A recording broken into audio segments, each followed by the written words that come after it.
প্রায় প্রস্তুত ২১,০০০ কোটি টাকার বিশাল প্রকল্প, অথচ নেই মোবাইল নেটওয়ার্কই। ফলে চালু করা যাচ্ছে না এটি সময় মতো। বিমানবন্দরের তৃতীয় টার্মিনালের এই সমস্যা কাটাতে ৪৮ কোটি টাকার প্রকল্প বাস্তবায়ন করতে চায় আরেক দুর্বল প্রতিষ্ঠান টেলিটক।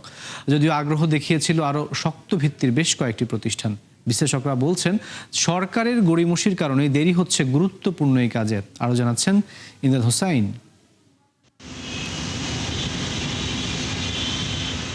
নান্দনিকতা, নকশা, গুরুত্ব আর আর্থিক বিচারে অন্যতম বৃহৎ প্রকল্প বিমানবন্দরের তৃতীয় টার্মিনাল। ২০২৩ সালের অক্টোবরে জাতীয় নির্বাচনের কয়েক মাস আগে তড়িঘড়ি করে যার উদ্বোধন করেন তৎকালীন প্রধানমন্ত্রী শেখ হাসিনা। কথা ছিল পুরোদমে চালু হবে ২০২৪ সালের মধ্যেই, কিন্তু প্রায় ৩ বছর হতে চললেও নাম নেই কার্যক্রম শুরুর। কেননা নানা প্রতিবন্ধকতার মধ্যে অন্যতম মোবাইল নেটওয়ার্ক না থাকা। মূলত নির্মাণ ত্রুটির কারণেই এই সমস্যা ধরা পড়ে প্রকল্প বাস্তবায়নের শেষ দিকে এসে। কেননা বিষয়টি আমলে রাখা হয়নি শুরু থেকে। ফলে একরকম অকার্যকর অবস্থায় ২১,০০০ কোটি টাকার ঋণ নির্ভর প্রকল্পটি। সমাধানে একাধিক উদ্যোগ আলোচনায় এলেও নানা জটিলতায় শেষ হয়নি ২ বছরেও। তবে এবার সেই কাজে ৪৮ কোটি টাকার প্রকল্প প্রস্তাব করেছে আরেক রুগ্ন প্রতিষ্ঠান টেলিটক। সেখানেও আবার সরকার ঋণ দিবে প্রায় ২৯ কোটি টাকা। সম্প্রতি এ সংক্রান্ত প্রস্তাবনাও দিয়েছে প্রতিষ্ঠানটি। বলা হয়, মোট ব্যয়ে ৪৩ কোটি যাবে টেলিকম যন্ত্রপাতি কেনায়। এর মাধ্যমে ৫০ Mbps থেকে সর্বোচ্চ ১ Gbps ডাউনলিংক স্পিড সেবা দেওয়া সম্ভব হবে। থার্ড টার্মিনালের সঙ্গে শুরু থেকে পরামর্শক হিসেবে ছিলেন প্রকৌশলী ডক্টর এম শামসুল হক। তার মতে, বিনিয়োগকারী সংস্থা জাইকা শুরু থেকে তাগাদা দিলেও তাতে গড়িমসি করে সরকার। ফলে আরও জটিল হয়েছে পরিস্থিতি। প্রস্তাবনা দিয়েছিল মোবাইল কোম্পানির যারা সংগঠন, কিন্তু তখন এগুলিকে কনসিডারেশনে নেওয়া হয় নাই। বছরের পর বছর চলেছিল। কিন্তু এখন যখন অপারেশনে যাচ্ছে, তখন আবার একই জিনিস আসছে, তোমাদের স্থানীয় যারা অপারেটর আছে তাদের মাধ্যমে করো। এইবার সরকার টেলিটককে যখন রিকোয়েস্ট করে, তখন তারা এই রিকোয়ারমেন্ট অনুযায়ী কি লাগবে সেটার প্রস্তাবনাটা দেয়। তবে টেলিকম অপারেটরদের সঙ্গে আলোচনা করে প্রকল্প গ্রহণ করলে তা সঠিক হতো বলে মনে করেন এই বিশেষজ্ঞ। সেখানে গিয়ে আমাকে যদি অন্য নেটওয়ার্কের উপর ডিপেন্ড করতে হয়, ধরুন আমি বলছি যে আমি ওয়াইফাই দিয়ে রেখেছি, কিন্তু public wifi is not always safe, এবং অনেকে এটা প্রিকশন হিসেবে ব্যবহার করেন না। সবচেয়ে বড় অপারেটরের গ্রাহকরাও এই এয়ারপোর্ট দিয়ে যাতায়াত করছেন, সবচেয়ে ছোট অপারেটরের গ্রাহকরাও, টেলিটক সহ অন্যদের গ্রাহকরাও এটা এখান দিয়ে যাতায়াত করছেন। তো তাদের প্রত্যেকের নেটওয়ার্ক থাকাটাই তাদের সামগ্রিক এক্সপিরিয়েন্স। এবং বললাম যে আমরা এয়ারপোর্টে গিয়ে হয়তো আমাদের শেষ ৫টা অত্যন্ত গুরুত্বপূর্ণ মানুষকে কল করি, তাদের সাথে যোগাযোগ করি। আর ওয়াইফাই থাকলে, ওয়াইফাই তো আমার হয়তো ওটিটি কলে কিছুটা সাহায্য করছেন, যদি আমি খুব বেশি সিকিউরিটি কনসার্ন না হই। বা নর্মাল ভয়েস কল, হয়তো আমি আমার গ্রামের বাড়িতে কল করছি যারা ভয়েসের উপরে ডিপেন্ডেন্ট, সেটা তো ইম্পসিবল হয়ে যাচ্ছে। আগামী ডিসেম্বর নাগাদ প্রকল্পের কাজ শেষ করতে চায় টেলিটক। ইমদাদ হোসাইন, ৭১, ঢাকা। টানা ৮ মাস পর ইতিবাচক ধারায় ফিরল রপ্তানি আয়। এপ্রিলে যা ছাড়িয়েছে $৪ বিলিয়ন। এই আয় আগের অর্থবছর একই সময়ের চেয়ে প্রায় ৩৩% বেশি। রপ্তানি উন্নয়ন ব্যুরোর তথ্যমতে এই সময় মার্কিন যুক্তরাষ্ট্র, ভারত, চীন সহ অন্তত ২০টি দেশে রপ্তানি বেড়েছে। প্রবৃদ্ধি ছিল তৈরি পোশাক, কৃষি, চামড়া, পাট, প্লাস্টিক, হালকা প্রকৌশল শিল্প সহ প্রধান খাতগুলোতে। এছাড়া চলতি অর্থবছরের ১০ মাসের হিসাবে রপ্তানি আয় $৩৯ বিলিয়ন, খানিকটা বেশি, যা গেল বছরের একই সময়ের চেয়ে ২% কম। বাণিজ্য মন্ত্রণালয়ের লক্ষ্যমাত্রা অর্জনে আগামী ২ মাসে রপ্তানি করতে হবে আরও অন্তত $১৬ বিলিয়ন পণ্য। উল্লেখ্য, সবশেষ অর্থবছর উদ্যোক্তারা রপ্তানি করেছেন $৪৮ বিলিয়ন পণ্য, আর এই অর্থবছরের লক্ষ্যমাত্রা ধরা হয়েছে $৫৫ বিলিয়ন। এদিকে এপ্রিলে প্রবাসী আয় এসেছে $৩১২ কোটি ৭০ লাখ, যা গত বছর একই সময়ের চেয়ে 13.5% বেশি। বাংলাদেশ ব্যাংক এমন তথ্য জানিয়েছে, এর আগের অর্থবছরের এপ্রিলে এসেছিল $২৭৫ কোটি ২০ লাখ। তথ্য অনুযায়ী এ নিয়ে চলতি অর্থবছরের 10 মাসে মোট আয় ছাড়ালো $২,৯৩৩ কোটি, যা আগের অর্থবছরের একই সময়ের চেয়ে 19.5% বেশি। উল্লেখ্য, এর আগে মার্চে প্রবাসীরা দেশে পাঠান রেকর্ড $৩৭৫ কোটি। অন্য এক প্রতিবেদনে বলা হয়েছে যে দেশে মোট রিজার্ভ এখন $৩,৫২০ কোটি, আর IMF এর গণনা পদ্ধতি BPM-6 অনুযায়ী যা $৩,০৫১ কোটি। দর্শক, এই বিষয়ে বিস্তারিত আলোচনার জন্য এই মুহূর্তে অনলাইনে আমাদের সাথে সরাসরি যুক্ত হচ্ছেন সিপিডি সম্মাননীয় fellow doctor Mustafizur Rahman. Doctor Mustafiz, আপনাকে স্বাগত জানাচ্ছি ৭১ বিজনেসের এই আয়োজন। আপনি নিশ্চয়ই আমাদের সংবাদগুলো পর্যবেক্ষণ করছিলেন, সেখানে আমরা দেখলাম যে টানা ৮ মাস পতনের পর প্রায় ৩৩% আমাদের প্রবৃদ্ধি হয়েছে। এটি আসলে ধরে রাখাটা কতটা চ্যালেঞ্জিং হবে, কারণ গ্লোবাল পার্সপেক্টিভের দিকে যদি আমরা তাকাই, সেখানে কিন্তু সরকার এবং উদ্যোক্তা দুজনের জন্য কিন্তু বড় ধরনের একটা চ্যালেঞ্জ রয়েছে। সেক্ষেত্রে আসলে কি করণীয় বলে আপনি মনে করছেন? আপনাদের প্রতিবেদন থেকে এটা তো উঠে এসেছে, আপনি যেটা বললেন এটা তো একটা ইতিবাচক সংবাদ যে আমাদের ৩৩%-এর মতো গ্রোথ এপ্রিল মাসে হয়েছে। এবং আমরা যদি গত বছরের এপ্রিল মাসের সাথেই তো এটা তুলনা করছি, তো গত বছরের এপ্রিল মাসে তার আগের বছরের তুলনায় মোটামুটি ভাবে একই পর্যায়ে কিন্তু রপ্তানি ছিল। সুতরাং সেইটা বেসটাও একটু খেয়াল রাখতে হবে যে আমরা একটা উঁচু মাত্রার উপরে আবার একটা উঁচু মাত্রায় প্রবৃদ্ধি হয়েছে, সেটা কিন্তু বলতে পারছি না। এটা হলো এক। দ্বিতীয় যেটা, সেটা হলো যে আমাদের এর মধ্যে জ্বালানির দাম ইত্যাদি বাড়ায় এবং শিপিং কস্ট এগুলোও বাড়ছে। সুতরাং আমাদের খেয়াল রাখতে হবে যে আমাদের ডোমেস্টিক ভ্যালু এডিশন কি হচ্ছে, অর্থাৎ আমাদের স্থানীয় মূল্য সংযোজন কি হচ্ছে। কারণ জ্বালানির যখন মূল্য বৃদ্ধি হয় তখন তুলা সুতা থেকে শুরু করে সবকিছুরই আবার দাম বাড়ে। সো আমাদের স্থানীয় মূল্য সংযোজন কিন্তু ওই হারে আবার বৃদ্ধি হয় নাই বলে মনে হয়, যে হারে আমাদের যে রপ্তানির মোট যে মূল্য সেটা দেখাচ্ছে।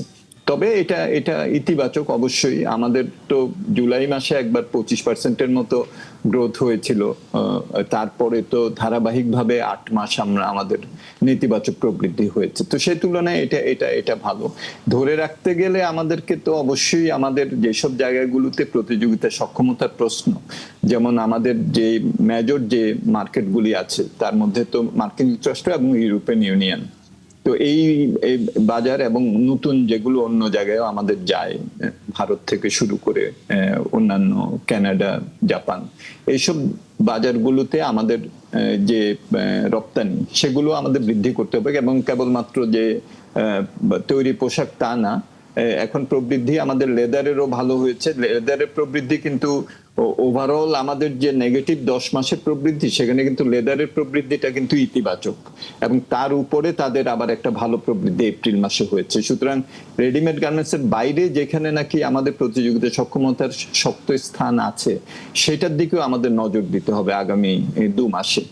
আমার মনে হয় যে যদি আমাদের এই ধারাটা অব্যাহত আমরা রাখতে পারি, তাহলে হয়তো জুলাই জুন এই যে চলমান যে 2025-26 অর্থ বছর, সেখানে আমরা নেগেটিভ যে গ্রোথ রেটটা আছে এখনো 2%-এর মতো, সেটা থেকে আমরা বেরিয়ে আসতে পারবো। কিন্তু সেটা করতে গেলে আমাদেরকে কিন্তু এই আগামী 2 মাস বিশেষভাবে যত্নবান হতে হবে।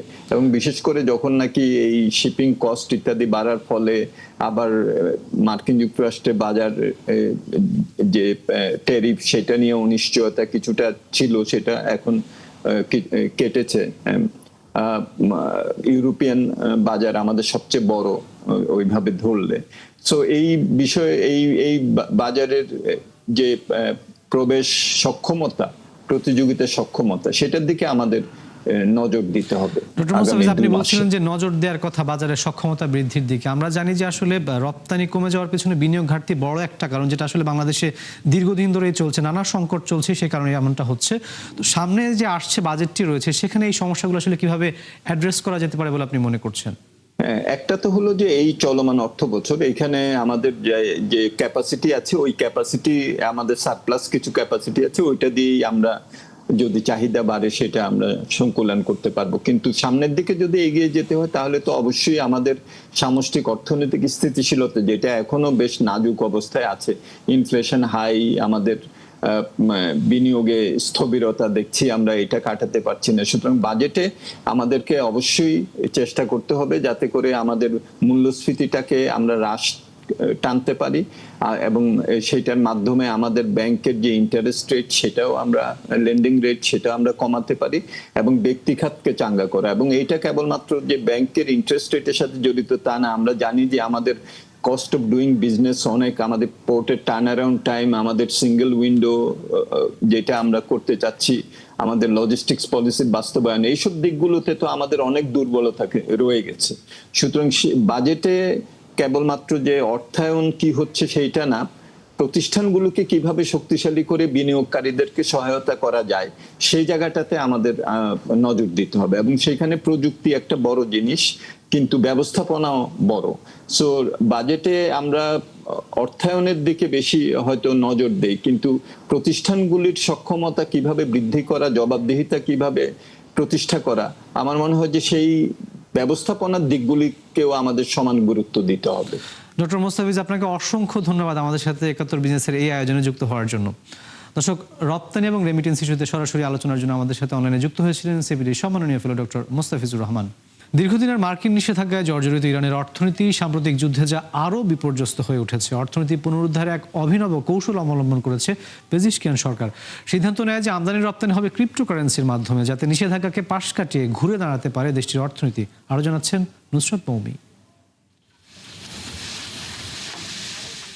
বিশ্ব বাণিজ্যে ডলারের একচ্ছত্র আধিপত্যের কারণে বিভিন্ন দেশে নিষেধাজ্ঞা দেয় যুক্তরাষ্ট্র, যার অন্যতম ভুক্তভোগী ইরান। এবার সেই প্রভাবকে পাশ কাটাতে এক অভিনব কৌশল অবলম্বন করে উপসাগরীয় দেশটি।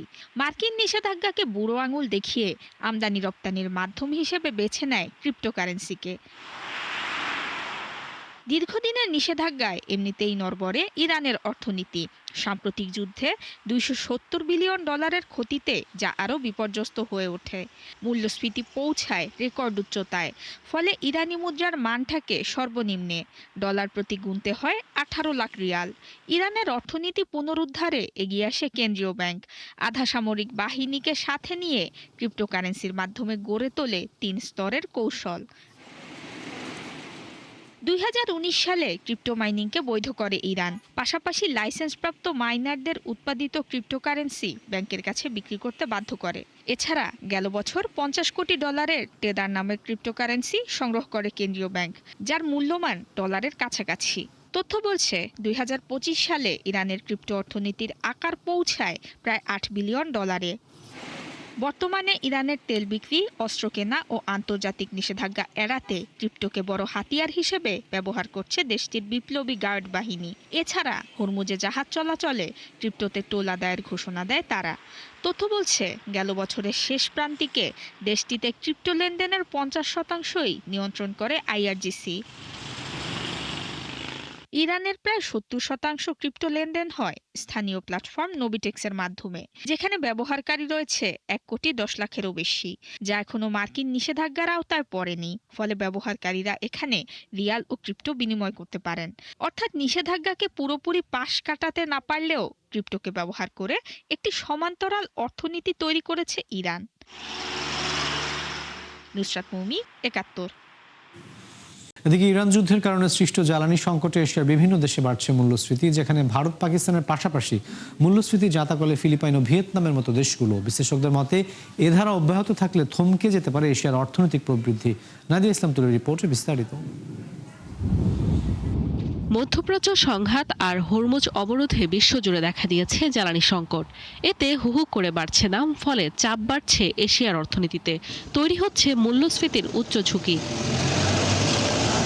এই যেমন পার্শ্ববর্তী দেশ ভারত, যেখানে 19 কেজির এলপিজি সিলিন্ডারের দাম উঠেছে 3071 রুপিতে। 1 মাস আগেও যা ছিল 2078 রুপি, অর্থাৎ মাসের ব্যবধানে বেড়েছে 993 রুপি। তথ্য বলছে ইরান যুদ্ধ শুরুর পর দেশটিতে 3 বার বাড়ল এলপিজির দাম, যার প্রভাব পড়ছে সার্বিক মূল্যস্ফীতিতে। একই অবস্থা পাকিস্তানেও। সংঘাতের আগেও যেখানে জ্বালানি আমদানিতে খরচ হতো $30 কোটি, এখন একই পরিমাণ জ্বালানিতে খরচ করতে হচ্ছে $80 কোটি, যা গেল 2 বছরে দেশটির অর্জিত সমস্ত অর্থনৈতিক অগ্রগতিকে মুছে দিয়েছে। জ্বালানির উচ্চমূল্যে পরিবহন ভাড়া বৃদ্ধির পাশাপাশি বেড়েছে শিল্প উৎপাদন খরচও। ফলে এপ্রিলে মূল্যস্ফীতি পৌঁছায় 21 মাসে সর্বোচ্চ 10.9%। 1 মাস আগেও যা ছিল 7.3%। আসিয়ান দেশগুলোর মধ্যে সবচেয়ে বেশি মূল্যস্ফীতির চাপে ফিলিপাইন। যুদ্ধ শুরুর আগে 2.4% মূল্যস্ফীতি মার্চে পৌঁছায় 4.1%, যা নিয়ন্ত্রণে সুদহার 0.25% বাড়ায় কেন্দ্রীয় ব্যাংক।